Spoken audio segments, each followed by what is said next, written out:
right, welcome everybody inside another edition of Bill Matic. Here's where we conjure vibes from the 90s and break down and chronicle this very, very important, dramatic season in Buffalo. Final season at Highmark Stadium and a Super Bowl or failure type of decision at the end of the year for this Bills roster, for this Bills locker room, for this Bills coaching staff. So that's why I'm here to break it down each and every week. Thanks so much for joining us. We are live on Instagram, we are live on Twitter, and we are live on YouTube. Find us on YouTube and make sure you are subscribed so that you get notified when we go live.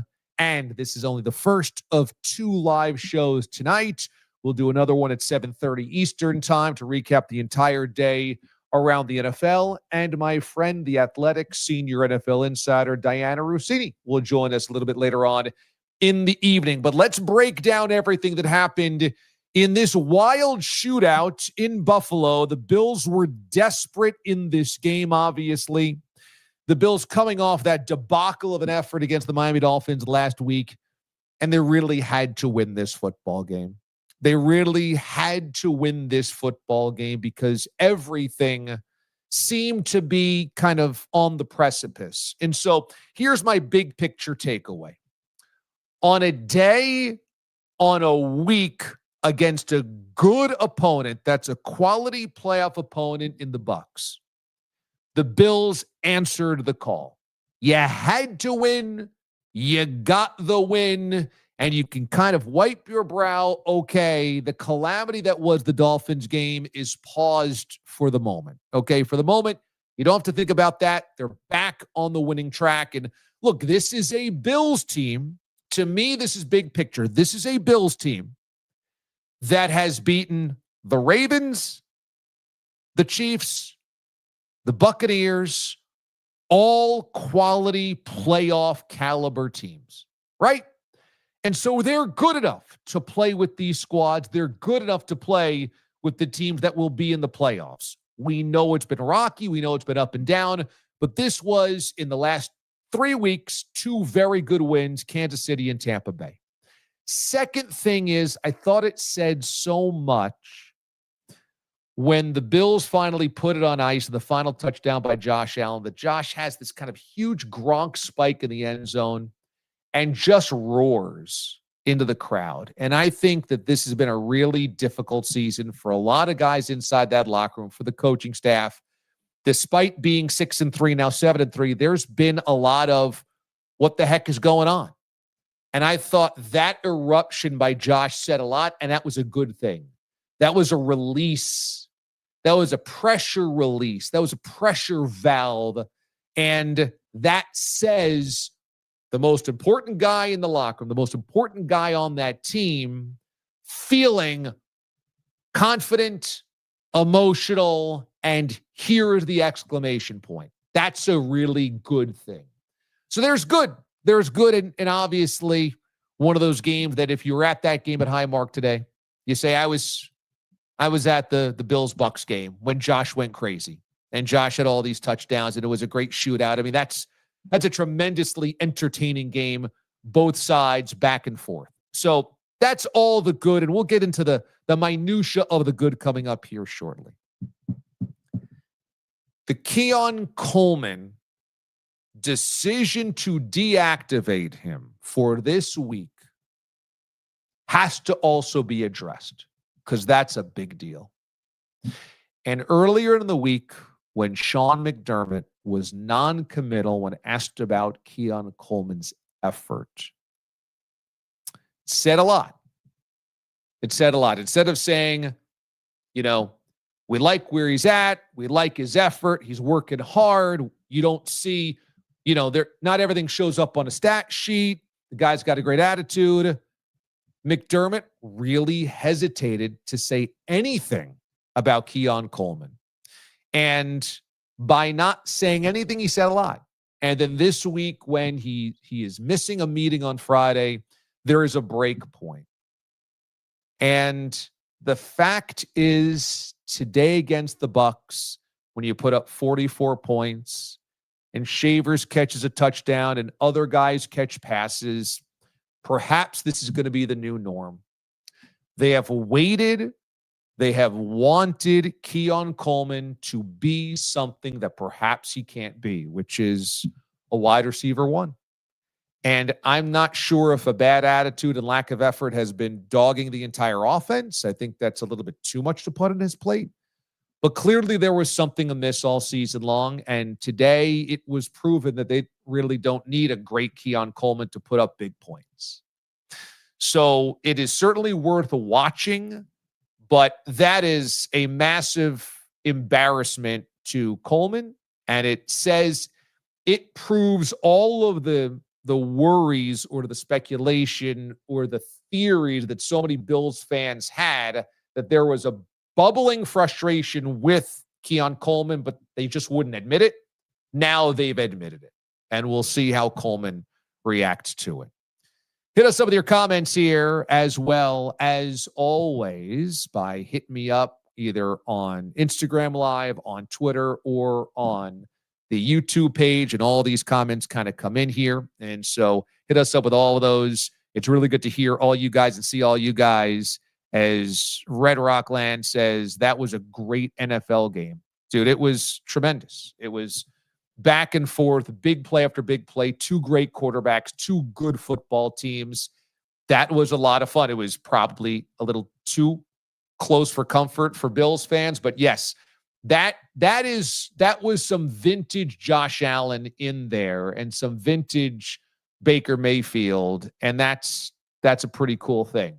And so let's get into some of the good, some of the bad, and then also we look to a higher power on Bill Matic as well to kind of get a thought or get a feel on what might be different this year than other years. We begin with the shout.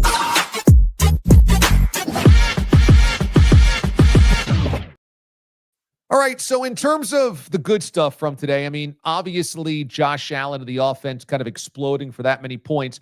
I thought the breakdown early on the scramble drill by Josh that hits Tyrell Shavers in the end zone is just a classic Josh Allen play. And at times it felt this year like he was almost too hesitant in doing some of that stuff.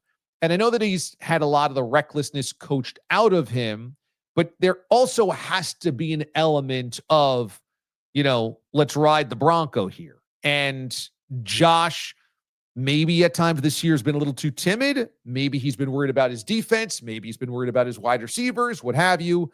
But on a day where you're missing Dalton Kincaid and Keon Coleman, for Josh to make that play, scramble, stop, drop back, and then hit Shavers in the end zone, you love to see it. Because that quarterback, that play is going to be essentially indefensible to a lot of defenses over the course of the rest of the season and in the postseason as well. Now, that wasn't all great from Josh. There's the early interception. Also, there's the deflection on the interception a little bit later on in the game. But that play itself said, okay, old McDermott, or I should say old Josh Allen, old, new, present, whatever you want to say, that vintage classic highlight Josh Allen was there in the making, and that was very encouraging. The Ty Johnson touchdown before the half is massive. It gives them the lead 21-17. It's a big play. Ty always just seems to be a positive contributor to the offense no matter what he kind of does. And it goes back to the Bucs missing that third down play, which set that drive up. But that's a really good play and a way to kind of grab control as the offense before the half. Now, unfortunately, the next drive ends up in points for the Buccaneers, but that's a really good stamp at the end of the first half. The Bills' kick returns were very productive all day long. That would be great to keep setting up this offense with a good field position. That was certainly the special teams have to get a gold star today in terms of the kickoff returns and the yardage that they gained. Mecole Hardman will get to coming up here. The Cole Bishop interception is absolutely massive. It sets up with the next play, the touchdown to James Cook, and that's a 26-24 Bucs lead. And then on the next play, the Bills take a 31-26 advantage. That Cole Bishop play, and Cole's been making more and more plays week by week It's stuff that we didn't see early in the season, waiting for it to come around, and now it's happening. It's an athletic play, athletic interception. It flips the field for you. It's a really, really, really big play that might get lost in the sauce because the offense puts up 44 points. But again, that's a Bucs lead. And after the interception, next play, it's a Bills lead. So that was absolutely massive. And you have the great Josh scramble into the end zone to give them the lead late, but the missed 2-point conversion, which you're just like, wow, how do you miss that? Allen's had such a tremendous game all day long. And then he misses a gimme, a layup on the 2-point conversion was tough to watch. But the scramble was, again, kind of a vintage Josh performance where he's using his legs, he's using his arm, he's using his broken field ability and quick strike ability. And that was all great to see. And again, an offense where really everybody got involved. When you look at this box score and you look at this offense and you're putting up 44 points in a shootout, and you didn't have Kincaid and you didn't have Keon Coleman, that's a pretty impressive day. And I know that Joe Brady's taken a lot of heat, including from me. I thought the game plan last week in Miami was dreadful. But I mean, look at this. Josh ends up with 6 total touchdowns, but James Cook has his touchdown through the air as well. And in terms of receiving, Shavers has 4 for 90 in the touchdown. Cook has 3 for 66 in the touchdown. Ty Johnson has 2 for 61. There's the 52-yard touchdown. Gabe Davis has 3 catches. Curtis Samuel has 2 catches. Josh Palmer has 2 catches. And Dawson Knox has the 1 for more than 20 yards. I know it becomes cliche, and some Bills fans will roll their eyes. But when you go, everybody eats, this was an example of everybody eats. So those were all good things that we saw today from that offense, and a couple of good defensive plays as well. But even in the wins, you have to be honest. And that's what we do.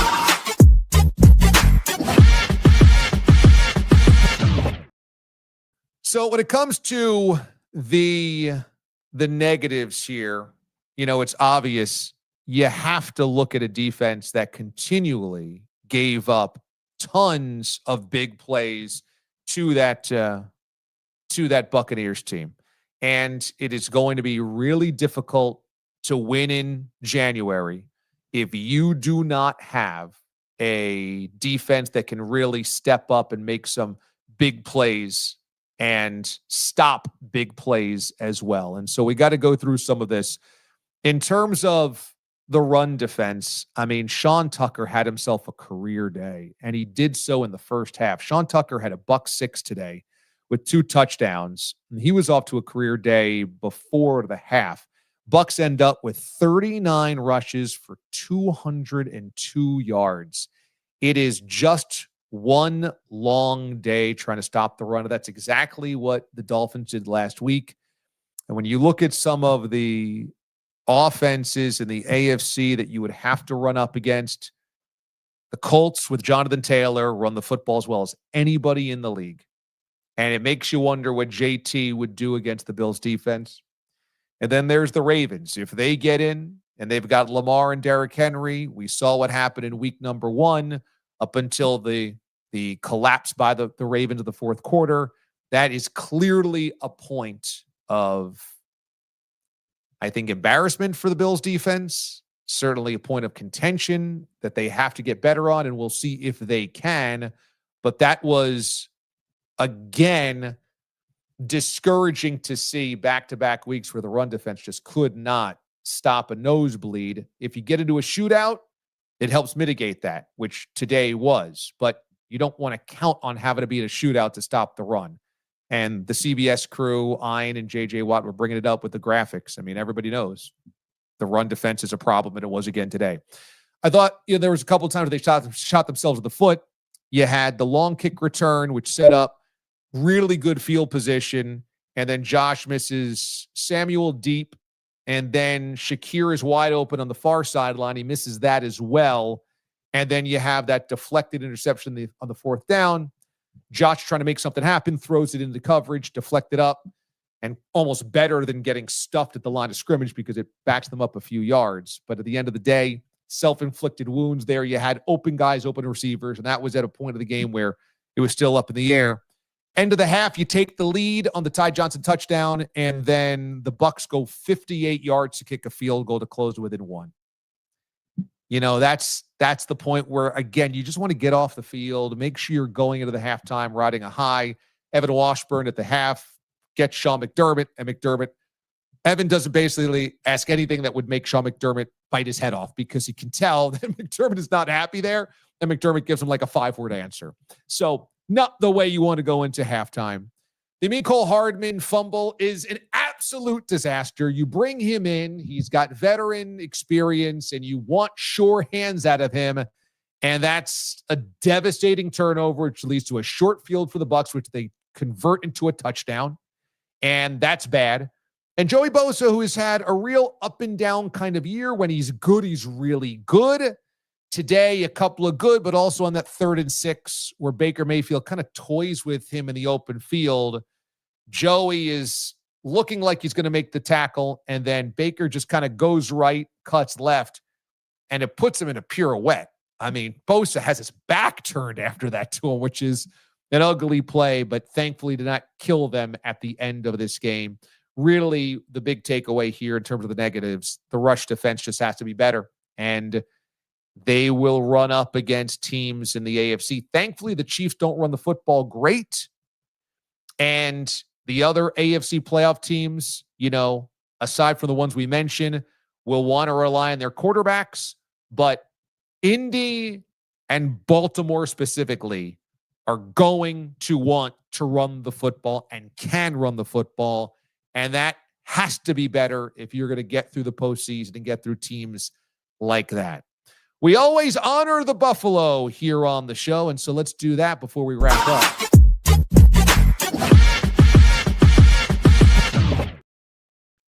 You might have seen that stat there from the crew at CBS, but this was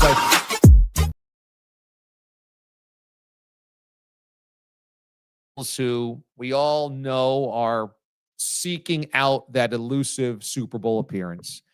And what are you looking for? You're looking for signs that perhaps this is different than other years, that this window that Josh Allen's in the middle of, that everybody frets is closing, is still open. And how many times can you get to the playoffs and lose before you just go, guys that win the Super Bowl don't take this long to do so? But there's the stat in the middle of this game that should give you some encouragement, should give you some hope. And that is that Josh Allen ties Peyton Manning all time for most career touchdowns before the age of 30 with 288. It's a staggering number, 288 touchdowns before the age of 30. That's even possible. Is that even possible? Maybe 188. I got to go back. Yeah, I think it's 188.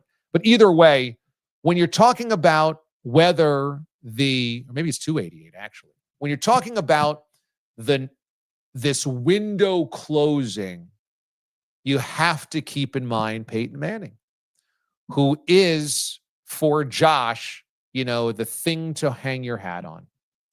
He had this incredible, impeccable career before winning a Super Bowl, and he likely would have been a Hall of Famer had he retired before he won a Super Bowl in 2006 it was. He was, 8 years into his NFL career. He probably already had a Canton resume. He certainly didn't have to win a Super Bowl to get into the Pro Football Hall of Fame, but ultimately he did. He'd been knocking on the door for so many years, beaten by the Patriots multiple times, some awful losses, 41-0 to the Jets, getting blasted by the Titans in year number 2 when they were 13-3. It's some really bad. I mean, remember the Broncos beat them. They had some really bad playoff losses. And then they finally broke through in 2006 against their nemesis, the Pats, in the 2006 AFC Championship game. When you see a stat like that, it makes you realize there's a lot of career to go. And even though Josh is knocked on the door but hasn't been able to walk in, does not mean there's still not time to do so. Peyton also had all those touchdowns before the age of 30. It ended up with 2 rings and 4 Super Bowl appearances. So keep that in mind as you look to a higher power to say, this has got to be different. How can it be different? Well, it can be different as long as you look for the reasons why. glass half full around here on Bill Matic. And the buffalo is a sacred creature in so many indigenous ancient cultures. And so there's reason to believe if you honor the buffalo, it will come back to you with positivity. Speaking of, a couple of weeks ago, we were up in Hamburg, New York, just a couple of miles away from Highmark Stadium, hanging out with so many of the listeners and fans. I celebrated 2 years on Sirius XM by throwing a listener party and the crowning of Bill Matic, the podcast, the debut of the Bill Matic podcast this season. And so I opened up the bar tab and I said, for 2 hours, you're drinking on me. And so who hosted this amazing event? It was Sandbaggers, and they are a presenting sponsor of Bill Matic.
To Steve and the gang over there, and they are your presenting sponsor of Bill Matic. Also, if you'd like to become a partner with Bill Matic, you can as well. Hit me up. Here's your ways to connect with me on email or DM. 2 email addresses, both of them work. Also, you can DM me on Instagram or Twitter at Damon Amendo is the handle on all my social media platforms. Hit me up, say hello, and we can do something cool. I hope I can get back up there for one more time, one more week this season. Maybe it's a regular season game. Maybe it's a playoff game if they're hosting. Maybe even if they're not hosting, I'm up there throwing a party as well. But certainly hit me up if you get a chance, if you want to partner with us here on the Bill Matic podcast. Okay, that's going to do it for us because I got another show coming up at 7:30 Eastern time is Watch DA Live, where I react to the entire NFL slate. And my friend Diana Rossini from The Athletic is going to join me on the show as well. On all these same social media platforms, make sure you're subscribed to the YouTube channel. That way you know when we go live. Just type in my name on YouTube or Damon Amendo on YouTube and you'll find us. And that show, I've got a pretty cool announcement that has to do with vintage sports memorabilia that you can win. Yeah, so make sure you're there with me on these same platforms, 7:30 Eastern time for Watch DA Live. That's going to do it for us. Another episode of Bill Matic is in the books. Bills get the victory to climb to 7-3. I'm DA, and I am out. See ya. Remember, the prophecy wears Zubat.